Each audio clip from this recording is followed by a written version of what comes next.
Hey everyone, welcome back. I am the Electrical Code Coach from electricalexamcoach.com. This is lesson 2.2 in our video series, and we're going to be diving into Article 220 load calculations. And just to clarify what we're doing, we are calculating the demand on a home in order to be able to size the main breaker, the wire, the pipe, the service, and everything that goes along with it. But before we can size all that, we have to know what is the demand on this home. And that's what we're going to be learning over the next few video lessons. Article 220 is broken down into 5 sections. The first one is general requirements. The second one is branch circuit load calculations. The third one is feeder and service load calculations. Part 4 is optional feeder and service load calculations. And Part 5 is farm load calculations. We're going to take you through each one of these piece by piece, except for farm load calculations. The odds of you ever being tested on that are very slim. And if you are, you'll be able to apply everything that I am going to teach you and roll it into a farm load calc. In Article 220 calculations, we're going to be able to round up or down. We're going to round up to the nearest whole number when it's 0.50 and above. And we're going to round down and drop it when it's 0.49 or below. I want to let you know, though, that we're only going to do it one time at the end of the calculation. You're not going to be rounding up and down in between each piece, or you'll definitely end up with the wrong answer. So let's imagine we have this scenario of 26 amps, and after we do all of our math, it equals 32.5 amps. Well, in this case, we're going to round up to 33 amps. Now let's imagine we have a similar scenario, and when we get our answer, it's 31.25. Well, in this case, it's 0.49 or less, so we are going to round down in this scenario. And that's how we're going to deal with all of our numbers in load calculations. When doing Article 220 load calculations, we're going to be using nominal voltages. Although our actual meter reading might be 115 or 130, for our calculations, we're going to be using nominal system voltages like 120, 12240, 12208. It makes it a lot easier to do these calculations, not having to guess or wonder what the actual voltage readings might be. The first thing that we're going to learn about for our whole home load calculation is how to calculate the general lighting and receptacle loads. This is going to cover all of our general lighting and general receptacles in places like bedrooms, living rooms, hallways, everywhere that's considered a general area. We've grouped all of them together and come up with a very easy way to do it. Now, what I'm getting ready to teach you only applies to residential 1, 2, and multifamily dwelling units. Before we go any farther, we need to define and clarify what is a 1, 2, and multifamily dwelling unit. Well, a single family dwelling unit, often called a one family dwelling unit, is exactly like it sounds. It is a single standalone structure or classified thereof. Secondly is going to be a two family. In our area, we call it a duplex. You may not use that terminology, but this is two homes that are smushed together and classified as a two family dwelling. And anything that is 3 or more is called a multifamily dwelling unit.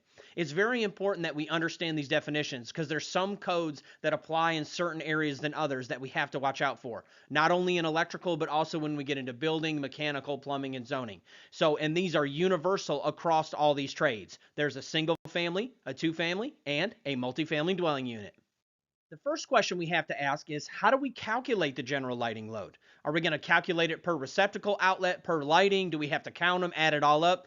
Thankfully, no, they've made it very simple. So we're going to calculate it at 3 watts per square foot. So for all of the general lighting and all of the general receptacles, all we have to do is take the square footage of the dwelling unit and multiply it by 3. But the code language actually uses VAs. So 3 watts per square foot or 3 VAs per square foot. But the question is, what is a VA? A VA is a volt amp, and for all of our testing, it's equivalent to a watt. So it's true for us to say that 2400 VAs is equivalent to 2400 watts. So for these calculations, we're going to be calculating them at 3 VAs per square foot. When calculating our general lighting and receptacle loads, we will use the outside dimensions of a building or structure. So we're going to measure from the outside of the building, both directions, do our multiplication, and that'll let us know how many square feet we have to multiply by.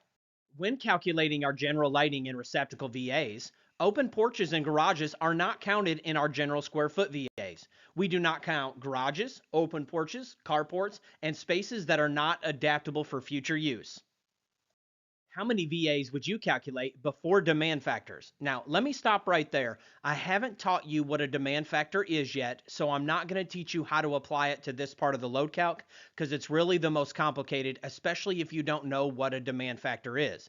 I'm going to teach you a little bit at a time what a demand factor is, and by the time we round back around to teach you how to do it, you'll be a pro at it.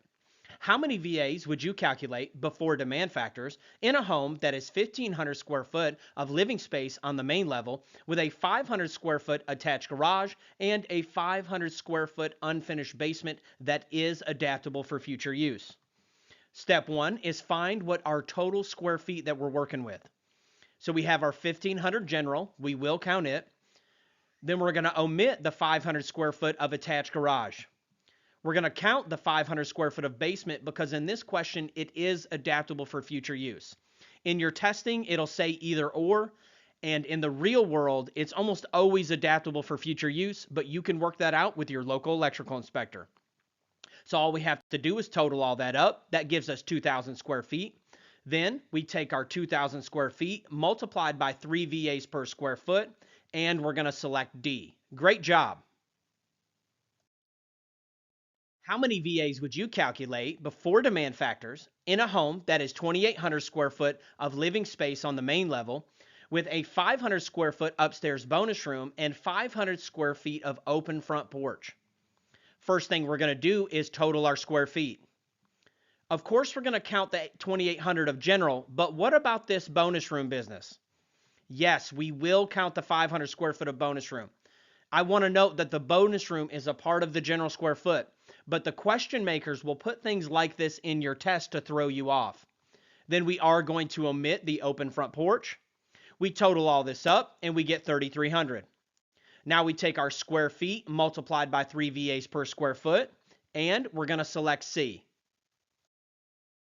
Now that we've learned about our 3 VAs per square foot, now we have to learn about what's called our small appliance and laundry circuit VAs. In every whole dwelling unit calculation, we're going to have 2 small appliance branch circuits calculated at 1,500 VAs each, and 1 laundry circuit calculated at 1,500 VAs each for a total of 4,500 VAs. Now, this is something that we're only going to do and attach it to the general lighting load and receptacles before demand factors. We're only going to do it when we're doing a whole house load calc.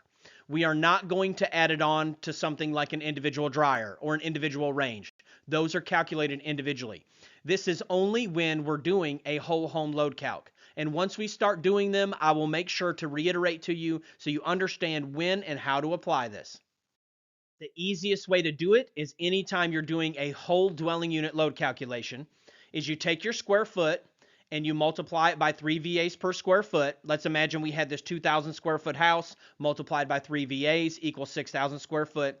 Then you just tack on the 4,500.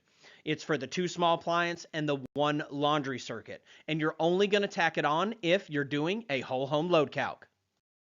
All right, y'all, that's it for lesson 2. You can head over to electricalexamcoach.com to unlock the pro version and all of the quizzes and practice tests. Let's get to it.